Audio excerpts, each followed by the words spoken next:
Eesti Rallycrossi meistrivõistlusi sõiduautodele alustati 30. jaanuaril Kogula Rallycrossi rajal Saaremaal. Kogula raja näol on tegemist hetkel ehk ühe paremaga ning hooaja jooksul saab seal teoks lausa 3 etappi. Kui sõiduautodele oli antud etapp esimene, siis veoautode klassis juba teine. Nimelt sõideti esimene etapp 16. jaanuaril Tapal. Sõiduautosid oli Kogulasse tulnud 16, veoautosid aga 18. Veoautode klassi eelmise aasta meister Aare Teder ei saanud oma autole üldse ääli sisse, põhjuseks külmunud küttesüsteem. Eelsõidud lõpetasid ka esimese etapi Tapal võitnud Valdur Reinsalu tee. Sellest hoolimata jõudsid järele jäänud võistlejad finaalideni välja ning alustame veoautode B-finaalist. Sellesse sõitu jõudsid välja eelsõitude põhjal 7 meest, number 19 Priit Liblik, number 30 Tiit Veebel, 26 Aivar Teder, teisest reast number 33 Fred Nelma, number 69 Andrus Raamat ja viimasest reast 28 Imre Loodis ja 12 Aivo Alasoo. Kõige paremini õnnestub start Fred Nelmal, kes teisest reast tõuseb kohe ette. Võib veel nii palju lisada, et veoautodel on keelatud naastrehvide kasutamine, sõiduautodel on aga lubatud. Seepärast tuli just veoautodel stardis pingutada, et kohalt minema pääseda. Nelmale järgneb number 30 Tiit Veebel.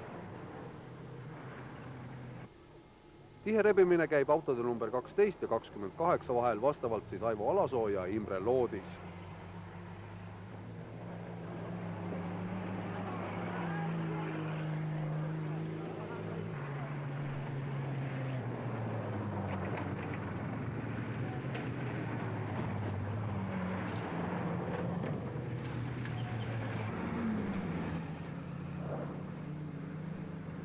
Kahjuks peab Alasoo sellest duellis pealtvaatajaks jääma ja seda juba teisel ringil.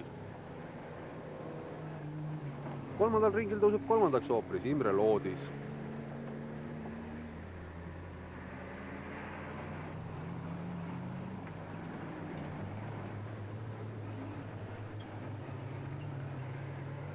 Samal ajal jätkab liidrina kodupubliku rõõmuks Saaremaa omamees Nelma.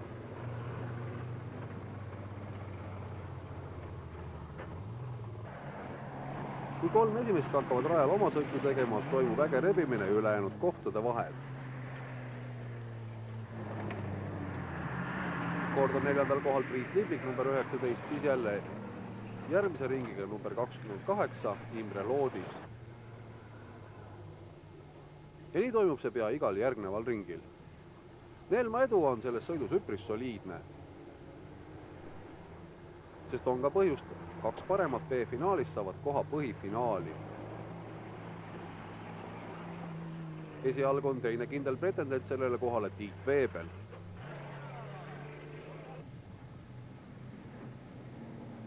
Vähemasti nendel 2 mehel peavad autod ilusasti vastu. Ja nii rühitakse B-finaali võidu poole.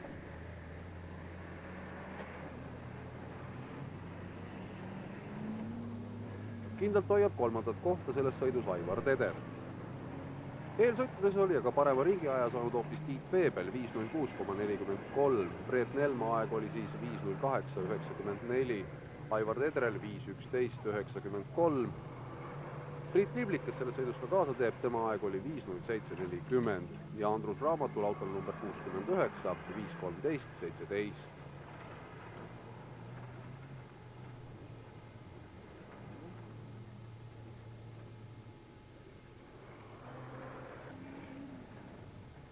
Libliku ja Loodise duell lõpeb vast 5. ringil, kui Saaremaa mees peab alla andma, nii et üks mees kindlasti Saaremaalt selles sõidus A-finaali pääsemas.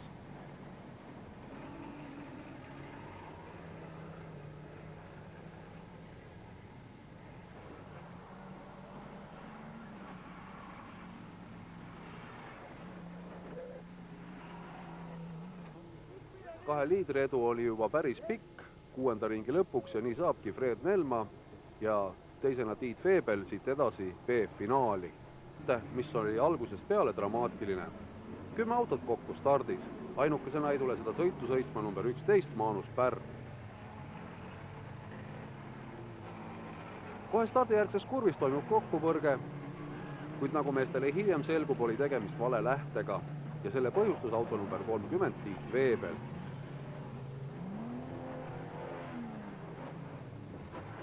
nii et taas oli võimalus uuesti proovida.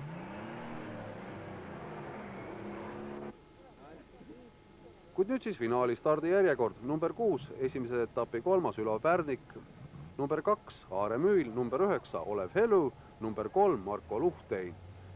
Vahepealse pausi ajal aga eemaldatakse stardist Olev Helu, kuna kasutas stardikoridoris kõrvalist abi. Veel jäid starti number 17 Ivo Ligi, number 13 Alain Karuse, number 7 Ahti Niitvähi, number 33 Fred Nelma ja number 30 Tiit Veebel. Kõige paremini saavad stardist minema autot number 2 ja 3, Müül ja Luhtein. Täielik ebaõnn tabab aga Ülo Värnikut, kui seda vihasemalt alustab mees taga ajamist. Teisel ringil teeb pirueti auto number 17 Ivo Ligi. 3. koha võitleb endale kätte aga Karuse. Juha tahapoole langeb aga masinal number 30 Fred Nelma. Ja nagu eelpool öeldud, teeb pihast sõitu Ülo Värnik, kes tõuseb järjest koha võrrada ettepoole. Liidrite osas muutusi ei ole, ikka on ees Müül, teine Luhtein ja 3. Alain Karuse.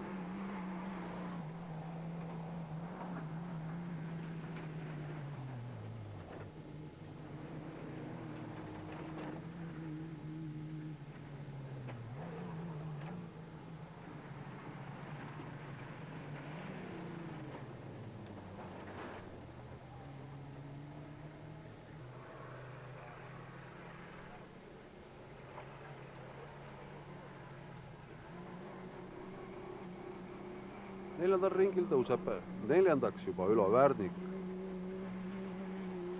Kahjuks aga on liidrid natukene kaugel, et neid püüda.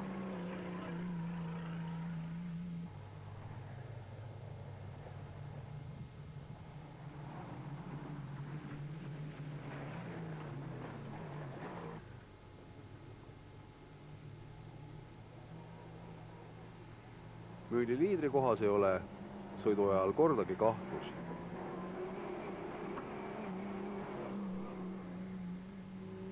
Sama kindlalt jätkab ka Marko Luhtein autol number 3. Ja kui nii edasi läheb, võib Alain Karuse juba teistkordselt sama võistluse jooksul tõusta pedestaalile. Raja äärde tuleb jääda ka autol number 17, mille roolis Ivo Ligi. Nii et veoautode finaal on saarlastest veokameestele väga õnnetu. Ja kogule etappi veoautode klassi võidabki Müül, Luhteina ja Karuse ees.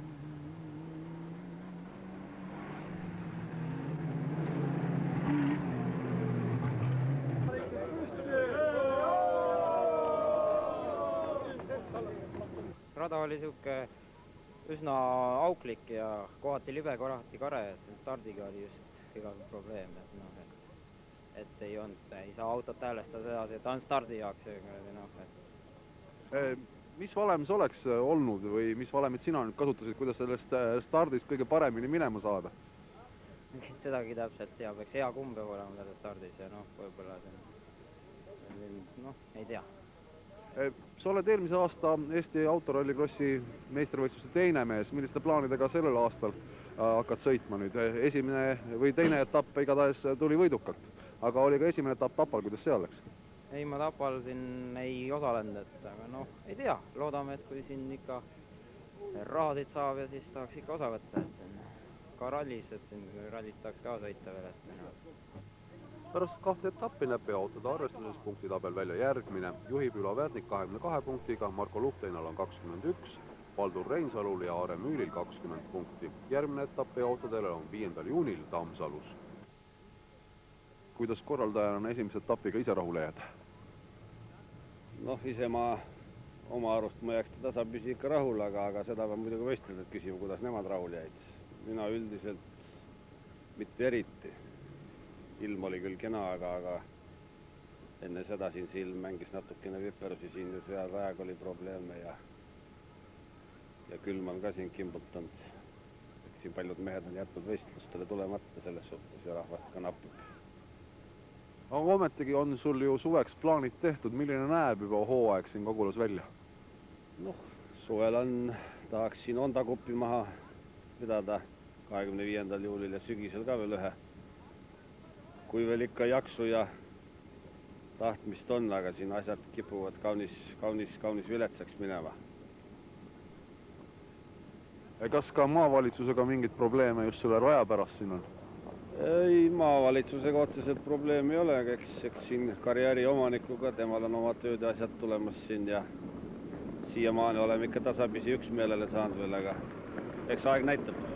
Sul olid eelmisel aastal ka ilusad soovid ja mõtted teha koostööd soomlastega. Millises piires need sellel aastal praegu on, kuivõrd reaalseks sa neid pead? No praeguse jutu järgi siin, nagu meil oli siin telefonikõne, et siin ikka tasapisi nad on sellest asjast ikka huvitatud, aga see Soome-poolne asi kuidagi ei taha sellest vedu võtta, et meie nagu ei ole ikka uus ja muud niisugused asjad. Aga noh, kui nüüd kenasti läheb, võib-olla siin kevade poole saavad veokamehed võib-olla Soome minna isegi. Oled sa proovinud kutsuda ka näiteks võistlejaid Soomes siia, et tulla Saaremaale ja Kogulale proovima seda rada? Jah, siin on paljud on tahtnud tulla, aga on tekkinud ikkagi see Soome poolne tõrge. See Euroopa Liit ja niisugused muud põhjused leitakse sealt, ma olen kuulnud ise võistlejate suust. Mingid muud niisugused piirangud kipuvad peale tulema. Ei, nemad oleks siin muidugi nõus meelede tulema. Saaremaa üldse tõmbab neid siin ligi. Järgmine rallikrossi etapp on plaanis 15. mail Paldiskis.